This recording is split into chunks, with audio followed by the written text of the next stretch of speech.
Quelle solution pour s'en sortir? Tous les feux sont à l'orange. Beaucoup de gens prédisent que si rien ne change sur cette terre, on va tout droit dans le mur. Pour répondre à cette question, quelle solution pour s'en sortir? Permettez-moi de vous raconter ce qui s'est passé 700 ans avant Jésus-Christ pour une ville, Jérusalem, qui était dans de sérieux problèmes puisqu'ils étaient assiégés, entourés par l'armée assyrienne et qu'ils avaient absolument besoin de trouver une solution s'ils voulaient s'en sortir. Alors la première solution que les habitants de Jérusalem ont trouvée, c'est de faire comme si de rien n'était. On peut le lire dans Ésaïe, chapitre 22, versets 12 et 13. Il est écrit ce jour-là, le Seigneur, Dieu de l'univers, vous demandait de pleurer, de pousser des cris, de vous raser la tête, de porter des habits de deuil. Donc Dieu disait, c'est grave la situation. Faut la prendre au sérieux, faut la voir en face. Il y a de quoi s'humilier, il y a de quoi pleurer, il y a de quoi réfléchir. Mais Dieu dit, oh, au lieu de ça, c'est la joie et les plaisirs. Les gens abattent des bœufs, tuent des moutons, ils mangent de la viande, ils boivent du vin, et vous dites, mangeons et buvons, car demain nous mourrons. Il y a des gens, face aux problèmes qu'ils ont, face aux problèmes de notre monde, ils préfèrent faire l'autruche. Comme si de rien n'était, on va faire un bon barbecue, on va faire des bonnes grillades, on va bien manger, on va bien voir, advienne ce qu'il adviendra, on verra bien. Mais se résigner, c'est pas ça qui va arranger les choses. D'autres sont très confiants dans leur sécurité, dans nos capacités humaines à trouver la solution. On le lit par exemple dans Ésaïe, chapitre 22, versets 8 à 11. Alors que le royaume de Juda n'est plus protégé, il est dit que ce jour-là, les gens de Jérusalem vont tourner leurs yeux vers les armes gardées dans le bâtiment appelé la forêt, qui était un bâtiment annexe du palais royal. Donc les gens, au lieu de s'inquiéter, de vraiment chercher la bonne réponse, ils pensent, on a une armée, on a des armes, on va s'en sortir. Donc leur confiance est dans leur potentiel militaire. D'autres, il est dit, vont faire des provisions d'eau dans le réservoir inférieur. Là, la réserve, et pas seulement dans les potentiels militaires, mais dans les réserves qui ont été faites, réserves alimentaires. Pour certains, c'est les réserves monétaires. Beaucoup de gens face aux problèmes qu'ils ont disent, on a mis de l'argent de côté, ça va assurer nos vieux jours. Ou alors on a acheté des actions et puis ça va nous aider. On a un matelas pour s'en sortir. Il est dit aussi que des habitants de Jérusalem ont compté les maisons et ils en ont détruit certaines pour rendre plus solides les murs de défense. Quand on est menacé, quand on voit que les choses peuvent s'écrouler, on cherche des plans et des stratégies pour consolider les choses, pour que les choses demeurent et perdurent. D'autres, voyant que les solutions humaines ne marcheront pas, il est écrit qu'ils vont se tourner vers le surnaturel. On lit dans Ésaïe chapitre 8, versets 19 et 20. Certains disent, consultez ceux qui appellent les morts, les devins qui prédisent l'avenir, car il est normal qu'un peuple consulte ses dieux, qu'il appelle les morts en faveur des vivants. Oui, de tout temps, aujourd'hui encore, des gens font appel à la force obscure, font appel aux démons, font appel à la magie, font appel à la sorcellerie, font appel aux astres, font appel aux idoles que l'on vénère parce qu'ils attendent de le secours. Mais pour Jérusalem, aucune de ces solutions n'a fonctionné. Car en 598, Jérusalem va connaître sa première déportation, suivie d'une deuxième en 588, 10 ans plus tard, et puis s'ensuivra une très longue période d'exil. Ces événements qui nous sont rapportés dans la Bible sont là pour nous servir d'exemple pour nous aujourd'hui. Quelle solution pour s'en sortir?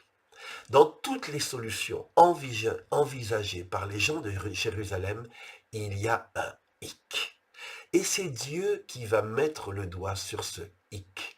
Nous le lisons dans Ésaïe chapitre 22, verset 11.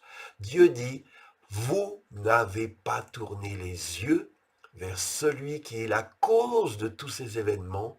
Il les préparait depuis longtemps, mais vous ne l'avez pas vu. » Voyez-vous, les gens de Jérusalem ont cherché partout le moyen de s'en sortir, sauf qu'ils n'ont pas tourné les yeux vers celui qui était la cause de tous ces événements. Parce que ce siège de Jérusalem par l'armée assyrienne, c'est Dieu qui l'avait permis, c'est Dieu qui l'avait suscité. Il avait préparé cela depuis longtemps comme une correction, comme un signe pour avertir Jérusalem qu'il devait changer de voie s'il voulait continuer à vivre en sécurité. Mais dans les problèmes, les gens de Jérusalem ont cherché partout des solutions, sauf celle de se tourner vers Dieu.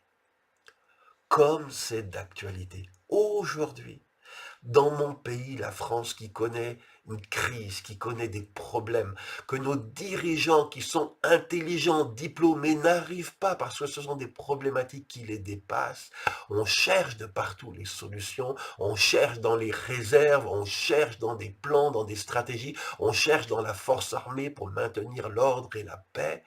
Mais il y a une chose que les êtres humains oublient, c'est de se tourner vers celui qui les a créés, le Tout-Puissant, le Dieu de l'univers.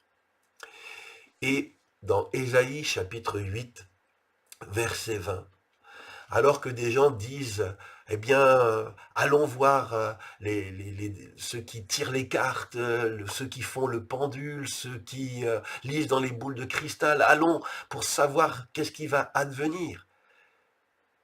Dieu dit par son prophète, quand les gens vous diront, tournez-vous vers les devins, voilà ce que vous répondrez. C'est à l'enseignement et à la parole du Seigneur qu'il faut revenir. C'est à l'enseignement et à la parole du Seigneur qu'il faut revenir. On le lit au Ésaïe chapitre 8, verset 20. Aujourd'hui, c'est pas vers les devins qu'il faut te tourner. Ce n'est pas d'aller voir quelqu'un pour qu'il te prédise ton avenir. Ton salut n'est pas là, comme il n'était pas là pour Jérusalem. Il est dit que quand on veut vraiment s'en sortir sur une base solide, c'est à l'enseignement et à la parole du Seigneur qu'il nous faut revenir.